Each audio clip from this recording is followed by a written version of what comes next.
په لومړي ځل بهرنیو هیوادونو ته د سیروم صادرات پیل شول. د افغانستان د خوړو او درملو ملي ادارې په ملاتړ د ملي شفا د سیروم جوړولو تولیدي فابریکې له لوري په لومړي ځل د 585,000 امریکایي ډالرو په ارزښت د سیروم صادرات عربي هیوادونو ته نن یکشنبه د روان 1445 هجري قمري کال د شوال د میاشتې په 26 نیټه د یو لړ ځانګړو مراسمو په ترڅ کې پیل شول.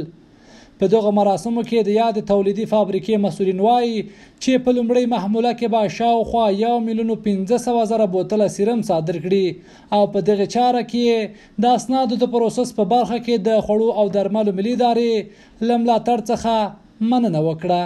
نخستین بار افغانستان امروز توانایی ازیر پیدا کرد که سیروم بر علاوه که اکمالات و پورگی داخل افغانستان بکنه، امروز ما تانستیم که با کشورهای عربی هم صادرات کنیم که صادرات امروزی در قدم اول و در اولین مرحله که ما با اونا قرارداد کردیم با ارزش 585,000 دلار می باشه و به تعداد 15 معموله می باشه.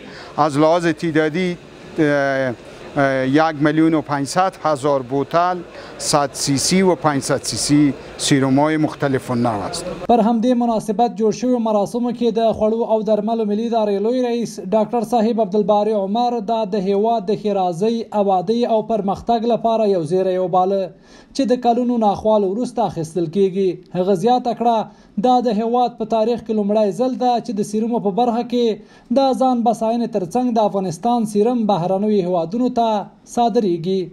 نن کومګه دغه د صادراتو برخه پرانیستغونډه کوو چې عراق ته یو شمېر نور عربي هیوادونو ته الحمدلله موږ اوس افغانۍ دوا صادروو. دا د هیواد په تاریخ کې د اوخستې فابریکې له وخته را په دې خوا د لومړی ځل ده چې الحمدلله افغانستان داسې یوې کچې ته رسیږي چې په ځان هسې بسیا کېږي په دې برخه کې، خو نورو هیوادونو ته هم صادرات کوي. ښاغلي عمر وویل قاچاق او د بهرنیو هیوادونو ډمپینګ پالیسي د دې لامل شوي چې داخلي تولیدات کمرنګه کړي. هغه وایي 80% کې د قاچاقو مخه نیولې. نوموړی زیاتوي په تیرو 2.5 کلونو کې له بل هر وخته د افغانستان صنعت وده کړې او د هیواد پر سوداګرو یې غږ وکړ چې د صنعت څنګ ته ودرېږي او داسې توکي وارد نه کړي چې د افغانستان داخلي تولیدات ټکني کړي. خو زه په هغو سوداګرو ورونو غږ کوم چې راځئ د خپلو تولیداتو په څنګ کې ودرېږو، داسې واردات ترسره نه کړو چې هغه د مال د تولید د تضعیف سبب وګرځي. دویمه خبره لکه څنګه چې مې مخکې کوم فرصتونه بیان کړل، راځئ له دغه ښه فرصت څخه سالمه ګټه پورته کړو. راځئ په هیواد کې یو بل ته لاس ورکړو، 10 نفره 15 نفره 20 نفره سره شریکان صحیح فابریکې جوړې کړي. پر همدې مهال د اطلاعات او فرهنګ وزارت محترم وزیر او د صنعت او سوداګرۍ وزارت محترم معین له یاد اقدام څخه خوښي څرګنده کړه.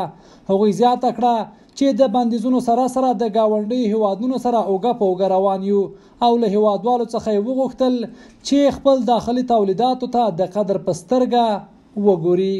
نو باور وکړئ زه نن دغه نننی ګام که څه مدستړی یم هم ډېر، خو ما دا ګام داسې دی لکه د کاختي په کال کې اول د غوټۍ ګل چې سړی ویني.